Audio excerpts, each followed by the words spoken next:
Hello, everyone, and welcome to today's webinar with Florida After School. We're super excited to have with us Vanessa Sparrow from the Florida 4-H Youth Development Program. I'm going to give just a quick minute for everyone to get connected. We have a couple more people that are coming in. I will ask that you all please keep your lines on mute. When Vanessa is ready to kind of take questions and answers, you'll be able to come off mute at that point. And I do also just want to share that we are recording today's session and will make it available on the Florida After School YouTube channel and share that out in next week's newsletter as well. With that, I would love to invite Vanessa up to the stage. And hi, Vanessa. I'd have a hard time walking up there. I'll move right, over. Exactly. I'll shift in my chair. Welcome up to the stage. I could read off Vanessa's bio that she sent me, and she definitely has a wealth of experience. But what I really want to say about Vanessa is that she's been one of the greatest partners to Florida After School ever since I've been involved with the organization. I came on in 2019. Her history with Florida After School is way longer than that. She's not only a great partner to our organization, but also leading the Florida 4-H program across the state with various programs, and is recognized as a national speaker for the work that they do, and regularly is partnered up with larger organizations like our National After School Alliance, our Florida Recreation and Parks Association, as well as Beyond School Hours. So we're really excited to bring her to the forefront to really talk about how one can partner with Florida 4-H. Oftentimes as after school professionals, we might view them as like a competitive program, but they're not. They can actually be a fantastic enhancement. And I will just share, for any of those of you who came to our conference last month, we actually had a really cool 4-H display happening throughout the conference on embryology. And what I mean is that we literally were hatching chickens at our conference. I joked around and said that we were hatching them for lights on after school because that's when they first started like bursting through. But it was a hands-on demonstration around embryology, which people might not always think of as related to STEM or something that they could incorporate. So it was a really, really great example, and it gives me great pride and honor to be able to introduce someone who I would deem a friend as well, Miss Vanessa Sparrow. Well, thank you very much. I am getting over one of those fun viruses that has been circulating. So if you see me drinking water, that is why. And clearing my throat, all that fun stuff. So I'm going to go ahead and get us on the presentation mode, because we always have to have a PowerPoint, because while I don't think everybody wants to stare at my face the whole time. I just know that's how it is.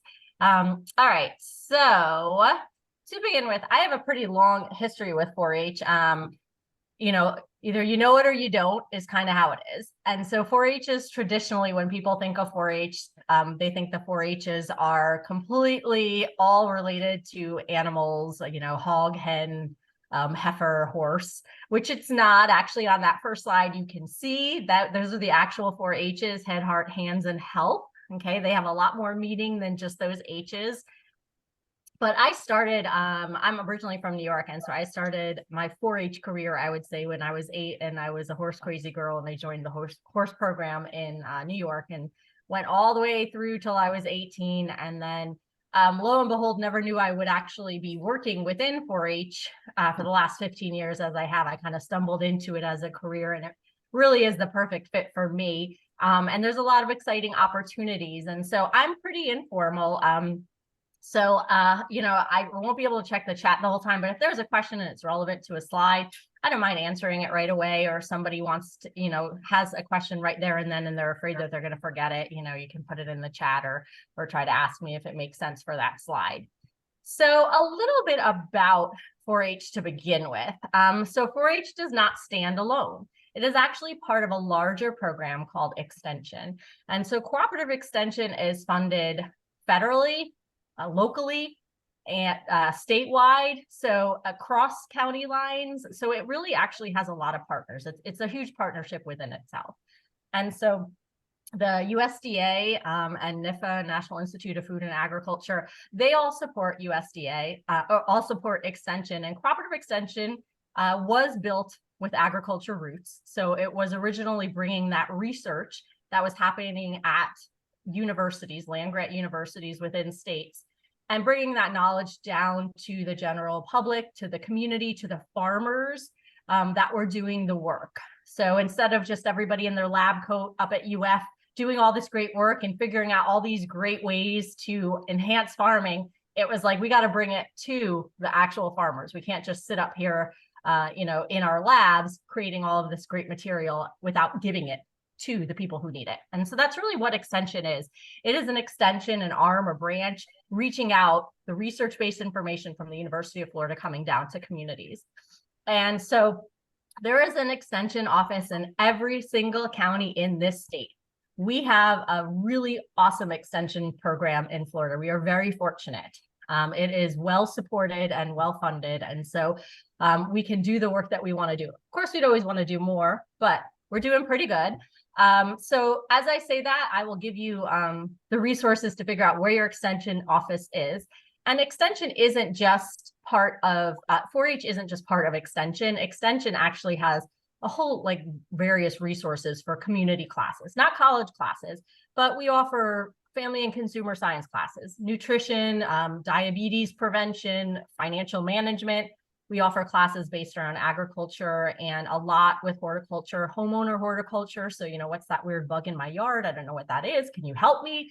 And then we have agriculture, we have natural resources and water. Sea grant is very important, obviously, in Florida. And that's like a sampling of some of the stuff that we do. So not only is it about youth development, but there's also a lot of adult education that you may find to be really interesting and want to be a part of too. So definitely worth checking it out.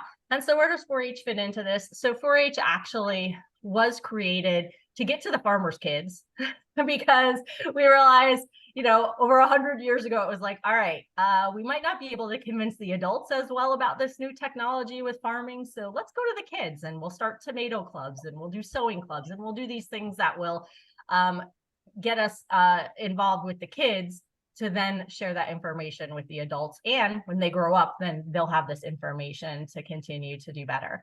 And so that's really what 4-H is. We are way more than agriculture right now. It is always going to be the basis of the programming that we do because it is so important because we all have to eat.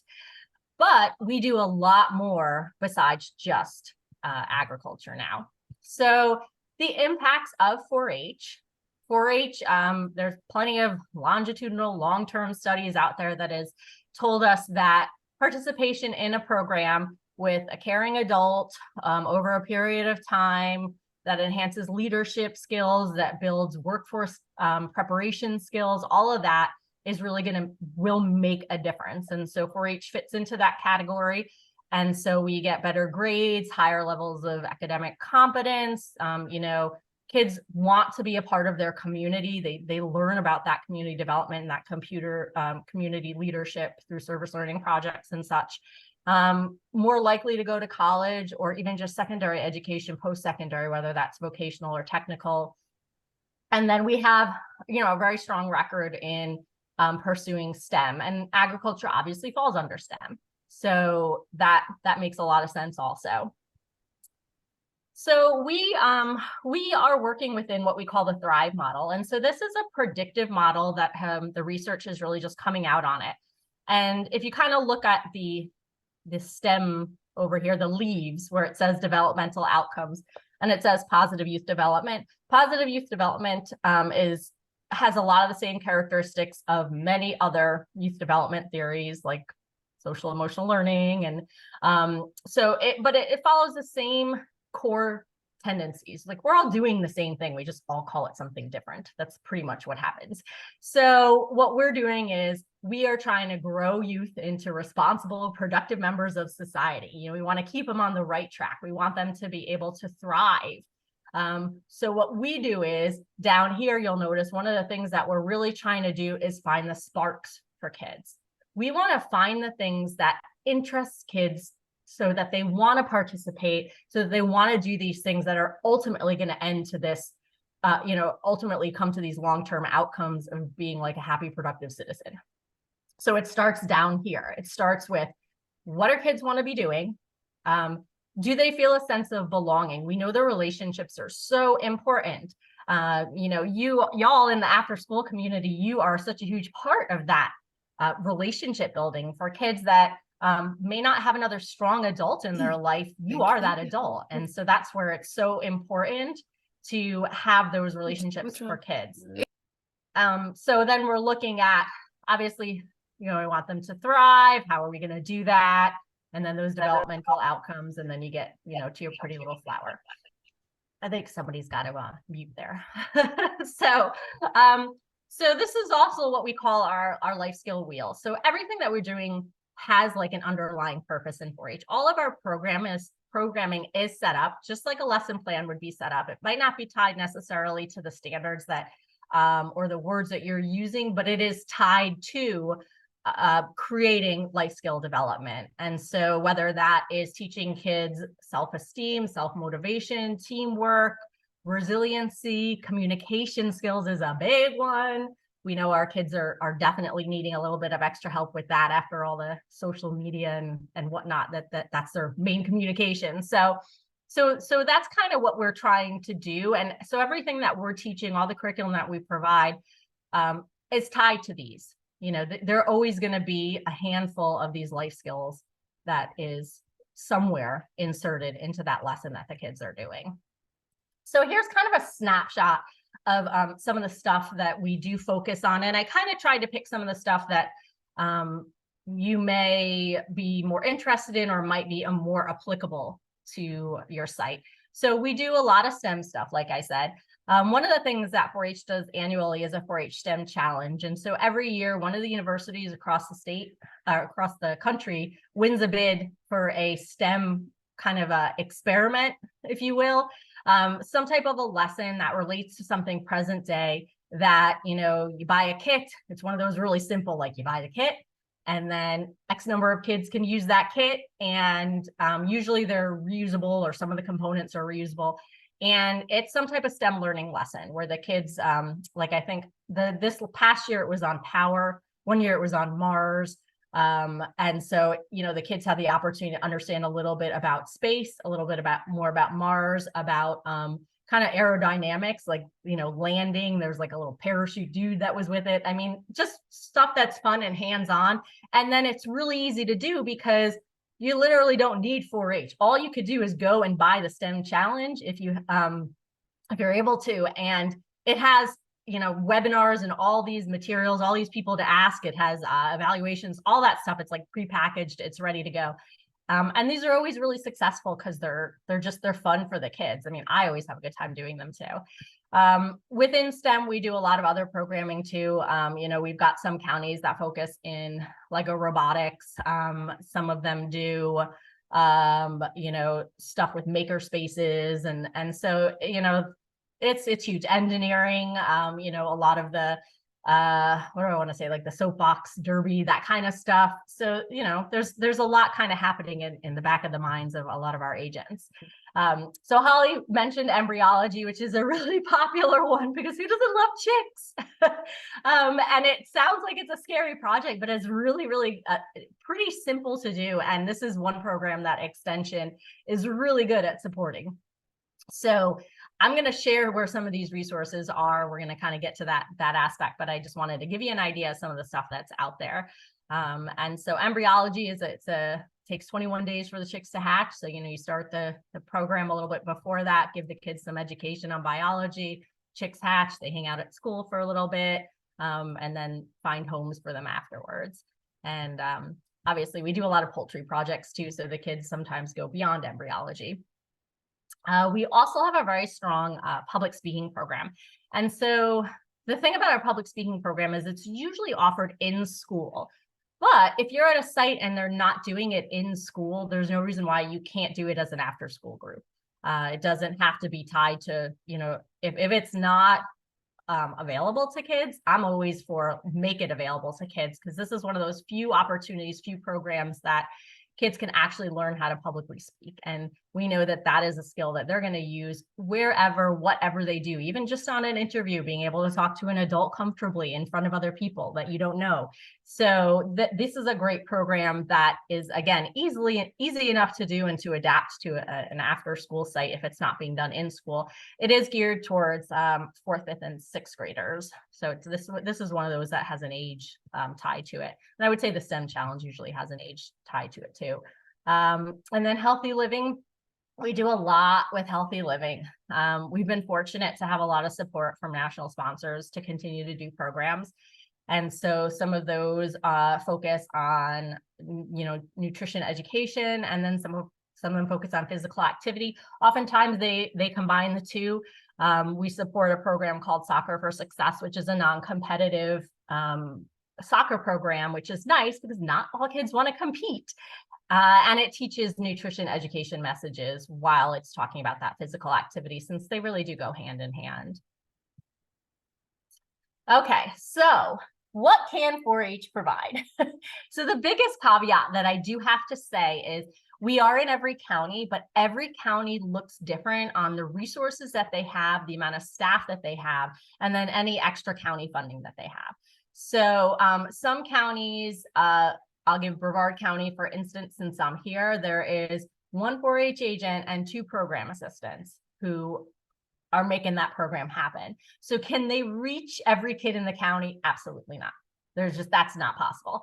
But they can provide resources where they might, they can't run the program for you, but they can provide any resources that are in the office. So any curriculum that we have, instead of having to go out and buy a 4-H curriculum that you think looks really cool, if they have it, they can lend it out.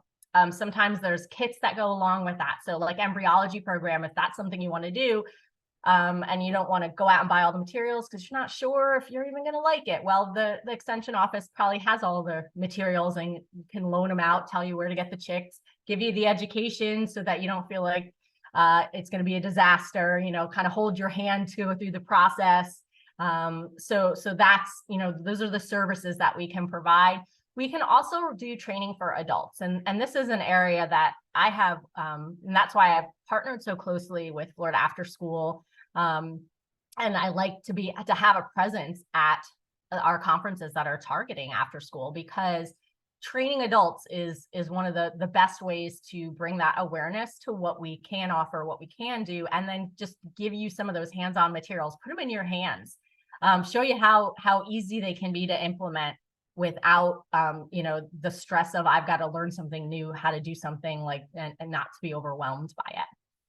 And we can also do, obviously, the educational programming for youth. We can't run clubs in every after-school site. Unfortunately, there's not enough for us, but we are more than happy to handhold and to show you some of the club environment for kids, teach a little bit about parliamentary procedure, and have the kids run themselves and kind of engage in that leadership programming. And so that's really, we're more kind of a trainer the trainer. And then depending on the resources that you bring to the table, there might be a larger opportunity there. If you've got staffing that can dedicate time to kind of be in 4-H curriculum, then obviously we'd be able to assist a little bit more. But it will look differently across counties. When you go down to Miami, you know how many agents we have down in Miami to do programming for all of Miami? Two people.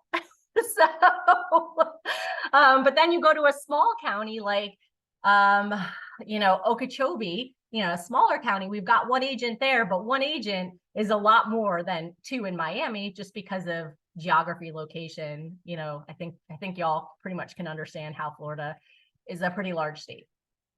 So, before you give us a call, it's good to kind of do a little checklist there and figure out what you need for your program. Like, are you lacking some certain curriculum development materials? Like, I know with anyone that has like a 21st century grant, you've got those stipulations to have community partners to make it more sustainable. So that's where 4-H is great. And then you also may need certain, activities or curriculum. So we've done a lot of gardens at sites, because that is something that, hey, we can help you get that garden started. We can't be there to maintain it, but we can help you teach the kids to maintain it. And then, it falls onto that site to go ahead and keep it going. So, what do you need?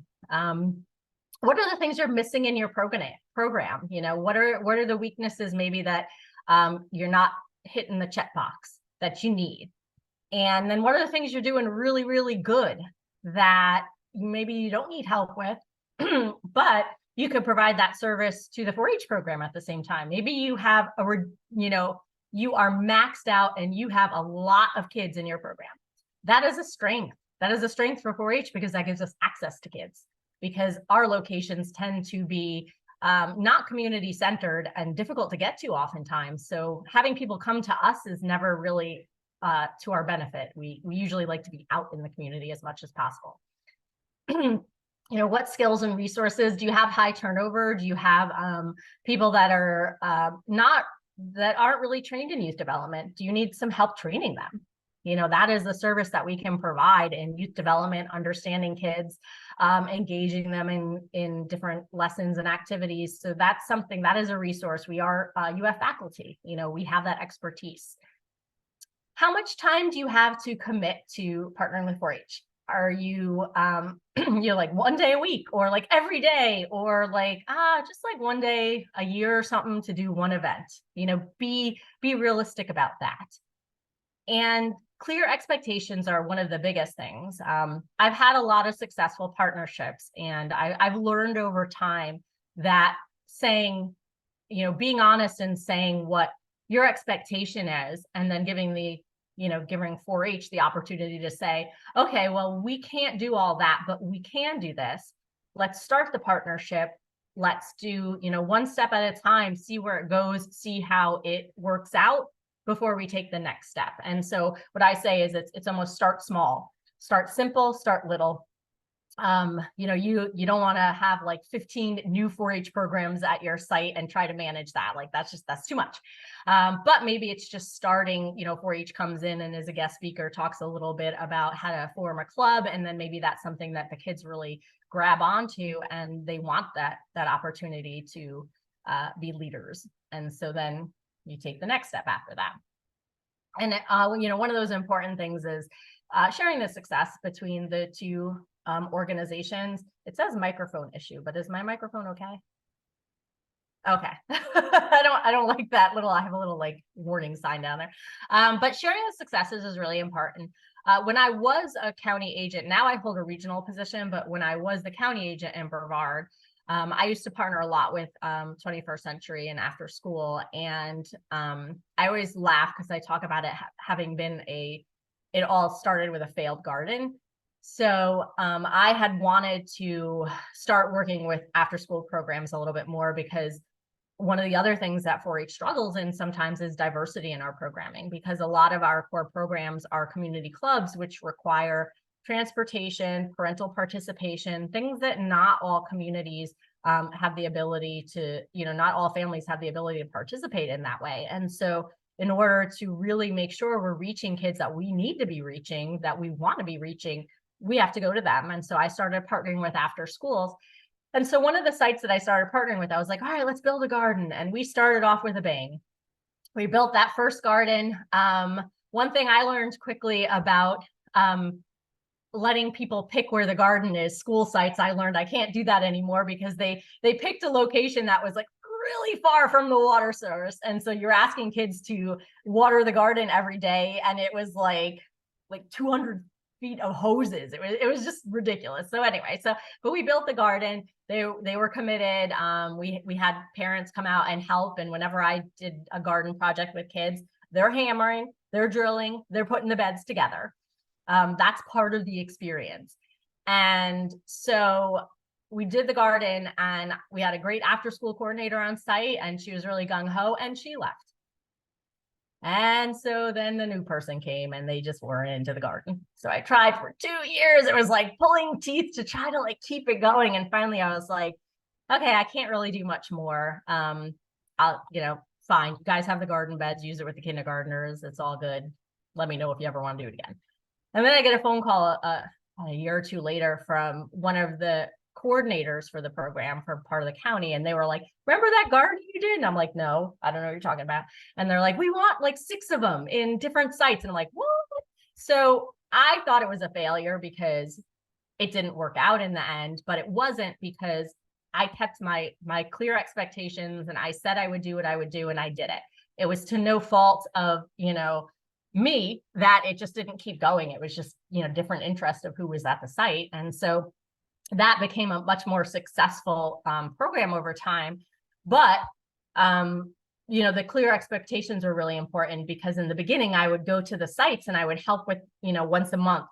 And it wasn't clear that it wasn't just me supposed to be doing this garden. It was, everybody else on site, not just the kids, but the adults were supposed to be committed to it also. And so that taught me a little bit more about keeping those expectations very clear. Like, what is what is your staff supposed to do versus what is your partner in 4-H going to do, and making that very, very clear.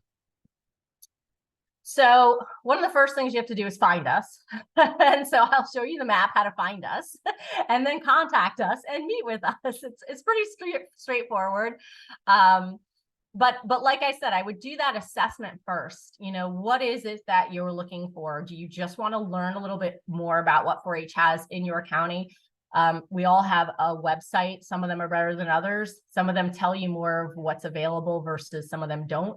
I will tell you, our websites are not the best for the source of information. The best thing to do is really contact the 4-H agent that you've got in your county. And so, and I'll provide this, Holly, you can send this out to everybody so that they'll have the link. But I'm going to jump to where I have that stuff. Okay.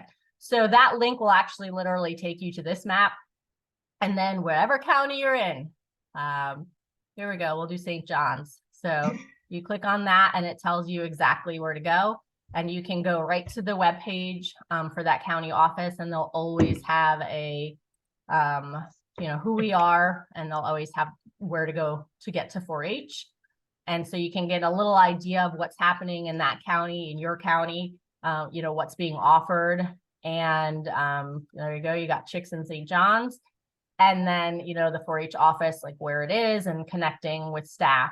So every single one of our offices will have a page like this. And so you'll be able to connect. Okay, we got Julia. So, you connect with Julia, and in this county, fortunate to have more than one agent. So then Victoria, you can also contact her. And there's program assistants. So sweet. And they all kind of say a little bit about what they, might specialize in, but it doesn't matter. They'll direct you to the other agent in the county. There's a lot of open communication, and usually everybody's in one office. So it's pretty easy to do that. So that's how you find us. And then I'll go back to, there we go. Okay. And then we also do have, oh, can you guys see me still? I lost everything. You're good. We still got you. Okay. Do you have my PowerPoint back up again? Or did I? No, we do not. Okay. Yeah, that's what I was thinking. Okay. Let me get out of there for a minute there. I hit the wrong share screen button. I think that's why. Okay. There we go. From the current slide. Okay. And then we've also got some resources. So again, we'll share this. Some of these are a couple of years ago, I took some time to look at best practices for 4-H working in school-based programming. And so I created like 6 or 5 fact sheets on working with 4-H. So that's, you can find those pretty easily, and we'll provide those links for you also. And then there's also some after-school resource guides that we have recently re-edited, and they're getting printed. Well, actually, you can just print them off yourself. They're PDFs. And so those kind of have a little bit of, if you're doing a type of 4-H program. So one is, doing 4-H program in underrepresented communities. The other one is Teens as Volunteer Leaders, which is one of our large programs, because we do support leadership development so much in that teen population. Then there's also Shop 4-H curriculum, and I'll bring all of these up, and you can see, you can just go and buy your own curriculum. You can go do it for yourself and be like, I don't need you 4-H. I know where to get it now. I'm good. And that's fine too. And then there's a lot of other states that devote, that have dedicated staff and faculty who are continually doing curriculum development. We don't do that in Florida. We're not churning out like new curriculum all the time. We kind of use what we have and then use what other people are creating. That's not really our focus, but for some other states, it is their focus. And so like, here's a sampling of some states that when you look up, they've got, either for free or for purchase, different types of curriculum, and they're always coming out with new stuff. And then the other thing is the 4-H in school. So while this is targeting right now, we call it in school, these are programs that you can still do after school. It's just they're formatted to make it easy to do it, like, you know, during classroom time. But this is where public speaking and embryology fall under, which certainly don't have to be only done during the school day. So I'm going to stop sharing and go to some of those sites also. Okay, so this, I gotta share again. Oh, no, over here. Okay, so it's called School Enrichment. It's just changing over to 4-H in school. And so on this site, it will tell you, you know, some of the school programs. So like embryology, you know, you can contact your office and see what materials they have. If they have incubators that are available to borrow, they may or may not, but they can certainly help you figure out where to get them. And then there's a whole bunch of different resources here depending on the age group, and just general embryology stuff. And you can see here we reference some other universities too. There's calendars, you know, there's plenty of stuff. You know, you don't have to go searching for it. It's all there for you. You know, it's pretty straightforward. And here's the thing is sometimes you have an issue with the incubator, and how nice is it to know who to call? And you can literally just call your extension office and be like, okay, humidity is not correct. Temperature seems off. What do? I don't want to lose my chicks. I want them to hatch. And somebody will be able to help you to answer that question. So, and there's other little materials here. There's videos. I don't know if there's still, we used to have a great song. One of our agents made up a whole song and had a little video that kids loved. So that's probably somewhere on this site, I'm sure. So that's one opportunity. Just everything's at your fingertips. You don't have to do anything more than look at the resource and, you know, read the sheets and talk about it. And then we also have, like I said, the public speaking. So this is powered by FPL, is one of our sponsors for this program. And so you can see here, again, all the materials are really on here, but, you know, contacting the extension office first to see if they do the program. And, you know, if your school site does it, and if not, then turn it into an after school program, and a great opportunity for that skill set for kids. Let me I do want to just grab some of the other ones quickly. Okay. Did you follow me? Did you see the school based right now? Okay, great. So again, here's some other resources. Like I said, those fact sheets that we have. And so some of these are, like this one is one that I had written during my time. And this talks about that time intensity, like, hey, how much time do you have to commit to, if you want to do a 4-H program, like what your partnership is going to look like. And so we have different avenues, different programming. And, you know, like a traditional club is what is the most intensive. A spin club is a short-term club. It's 6 weeks long, you know, just a snapshot of some type of topic. And one of the things I didn't really go into too much is, you know, really literally everything that we have available. So let me pull up 4-H shop quick.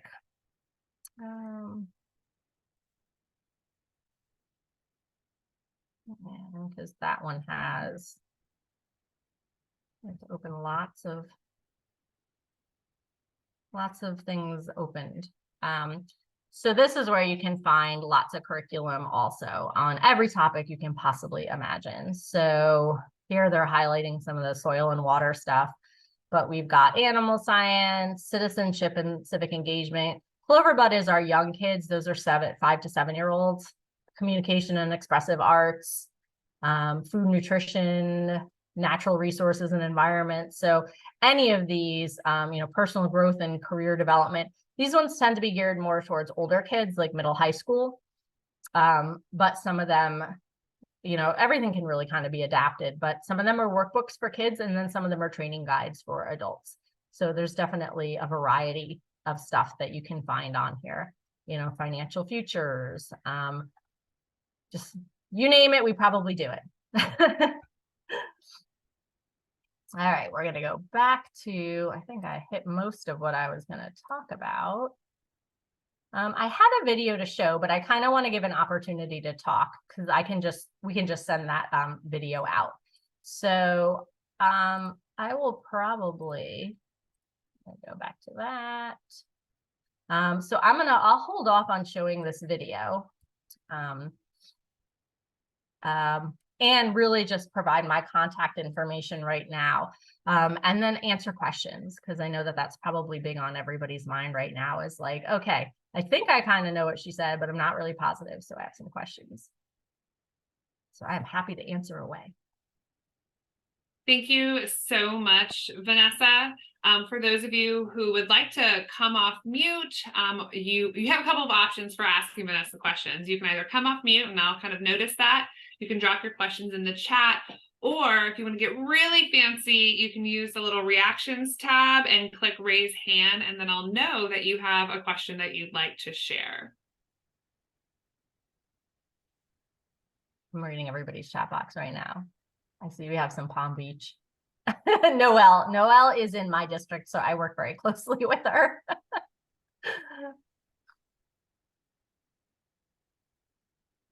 So, who, I guess, if you don't mind sharing, how many of you knew that 4-H was a resource for your site or your program?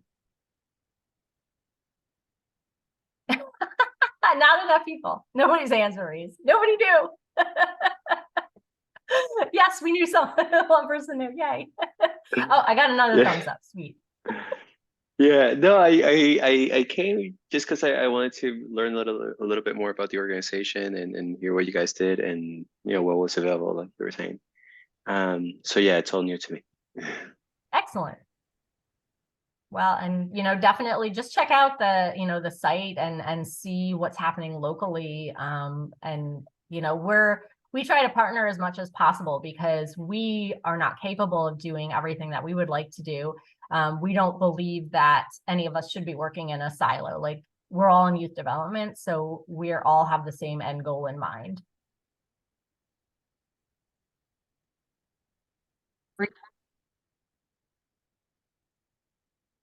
So not a lot of questions popping up, but feel free to come off mute and ask Vanessa a question if you like. Did you see this one that popped up, Vanessa? Yep. So Catalina, so you first, whatever county you're in, if you tell me, I probably know the agent. Orange County. All right, you got Melinda and Aaron. I told you I know them. I believe Melinda focuses most of her programming on school programming. So in school and after school. So again, looking up that contact, you can Google 4-H Orange County, Florida, and it's going to come up. And then go ahead and contact Melinda, and I would, I'd set up a meeting. I would first kind of maybe evaluate where your program is at. Like, what are you interested in having for your kids? And then what does Orange County do already? What is it that they could easily plug in and partner with you, and what opportunities could they provide out the gate? Because that's the easiest way to start that partnership, is not reinvent a whole new program or do something new, because nobody really has time for that. But what do you currently have going on that connects up with what Orange County is offering? That'll be the easiest way to start, and to make sense out of it. And so that's the first step, is contacting. And then Duval, like, same thing. You've got two agents there. You got Kelsey and Grace. And so that same thing, just again, you can go to the website link or just UF IFIT or 4-H Duval County, Florida, and it's going to pop up and you're going to have their contact information right there. And I know a lot of sites are really working with partners. That is really, a goal for them. Broward County, you got Alexandra. And so I know she's looking to expand her programming down there. They're kind of ready and poised for it right now. So they've done, I know, like, Broward has focused on some gardening programs in the past, but I think it's really, they're open to just about anything.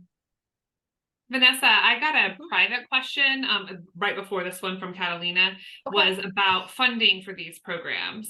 And like, do we have to, it just says, do we have to pay for these programs? So in school or after school programs, we don't charge a membership fee through 4-H. Our community clubs, it's a $25 membership fee, but we waive that for working with in school and after school programs. So the expenses are, we don't have budgets to go out and buy you everything, but we are more than happy to work with sites to get the grant dollars to make stuff happen. So for instance, for those of you that are like, I'm all about embryology, Florida Ag in the Classroom does grants every year. And so you may be like, I don't know how to write that one up. Well, your extension agent, that's going to be like a cakewalk for them to help you write that grant and get the money so you can go purchase all the stuff for yourself, not have to worry about, borrowing it. And then you've got all the embryology supplies for yourself. And depending on what resources also like the sites have, they may have stronger programs where they've had grant money in the past that supported STEM programming. So they have lots of STEM kits. They have lots of STEM programming that you can borrow, that you can use, because they've just amassed it over time. Some of my counties like Palm Beach and Miami-Dade actually had a grant with me that is sunsetting, but we're applying for new ones where they did a lot with nutrition education. And so that was one of their focuses also, was to provide, really fun nutrition education and, teaching kids how to prepare simple snacks and tasting, and then the physical activity component, like just getting them moving a little bit. So, and then the gardening fell right into that. So it's going to be site specific, but they're not going to charge you to partner with them. So, it won't be like, oh, I want a meeting with 4-H and what's the consult fee? No, that's not going to exist.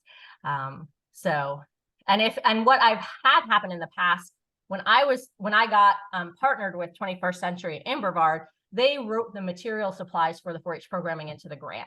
They had enough time to go ahead and say, okay, we want these 6 gardens. So I gave them the budget. I told them what they would need. They put it in the grant and we all went shopping together at Lowe's and it was a blast. We bought all the supplies. So with advanced planning, that's pretty doable also. Quick follow up, Vanessa, on that. So sorry, Catalina, I promise I'll let you. This is just for my own purposes. Is there a place for like grant opportunities like that with ag? Is the process just contact your local agent, or is there a place where they solicit these from groups? Just your agents will probably know about some of the local ones. So like I said, Florida Ag in the Classroom, they always have a volunteer and a teacher grant every year that goes out. And so those are they're pretty easy to get. I mean, it's not a lot of money. It's like $1,000 or something, but that's enough to buy all of your supplies to do embryology or to do a small garden. Really, really simple. They're not time intensive, the deliverables, like what you got to write up and stuff. We can't apply for those all the time anymore because of the way the grant is written up. It's like, it makes it a little tricky for us to try to get the funding and then dole it, and then do the project at a site. But we're more than happy to collaborate with somebody to get the grant written, to get you the money to do the program with you. And then even like some of, Extension will always have, 4-H will always have those connections to like local farm bureaus. So if there's, an ag related project, usually those are kind of easy to get funded. And sometimes opportunities just come up because we all know how grant funding works. It's like you lose it, you use it or you lose it. And so like this past year, we offered counties that wanted to do the STEM challenge to buy kits for counties because we had funding for that we needed to use. And so that was an opportunity that rolled around. Will it roll around next year? Probably not, but it was just like right time, right spot. And so if you've already connected with your 4-H agent and you're like, I would love to do the STEM challenge next year, like keep your eyes open in case there's funding so that we could buy kits for our site. That would have been the perfect opportunity that, oh yeah, the 4-H agent gets this email from me, hey, we have money for this. And then they would be able to say, oh, I have a site that I know wants to do it. So yeah, we want kits. So that's kind of just being in the know is really where it helps. And I know agents will certainly collaborate, in the grant writing process, helping to get funds that you might need. Miami-Dade actually was just written into their Children's Trust grant with Parks and Rec to get a huge amount of now they've got staff members, now they're able to hire 4-H program assistants down there to do dedicated 4-H programming at a couple of the sites there. And that's huge. That was a huge opportunity. And so that's this kind of stuff we're looking for too. So yeah, contacting Melinda. Yep, absolutely. Say, hey, we'd love for you to host a training. And then, what is it that you want to be trained? Like, what specific youth development, or do you want it to be specifically a curriculum? Like, could you showcase 4 different curriculum for us and the activities that go along with it?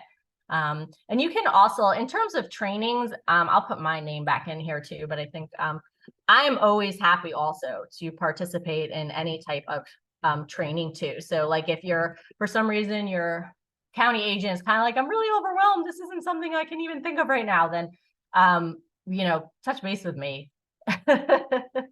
So I've done a lot of trainings like that. Done it for Parks and Rec also, and it's something that I thoroughly enjoy, just kind of exposing other people to the stuff that we have available. Yep, so Miami, again, Florida, 4-H, Miami-Dade County, and you're gonna, Keenan and Whitney will pop up.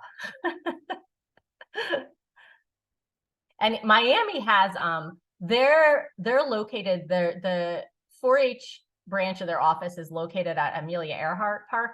And they've got access to animals.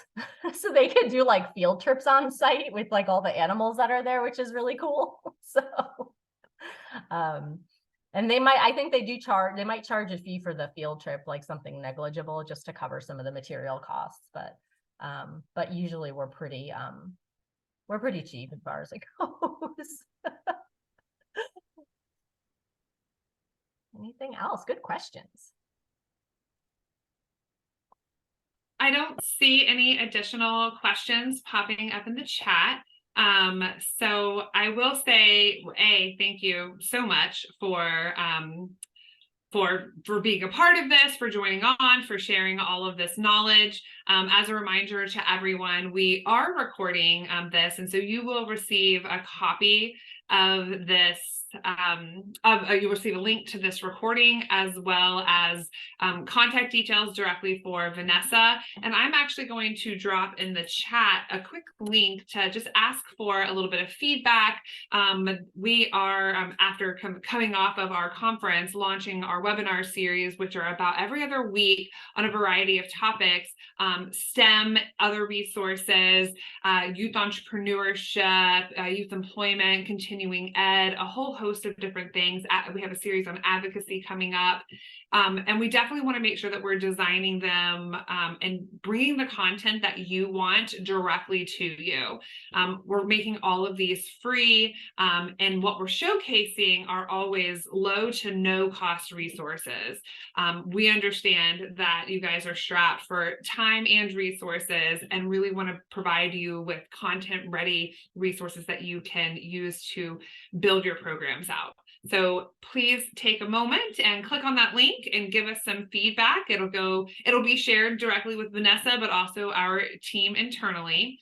And again, just want to thank Vanessa for joining us, and allow her to have just kind of any last thoughts that you want to share before we close out.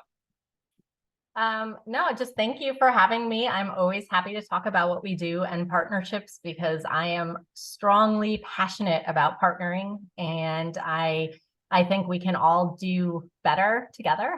And I truly believe that. So feel free to contact me if you're kind of like, okay, wait, how did I contact that person again? How do I start?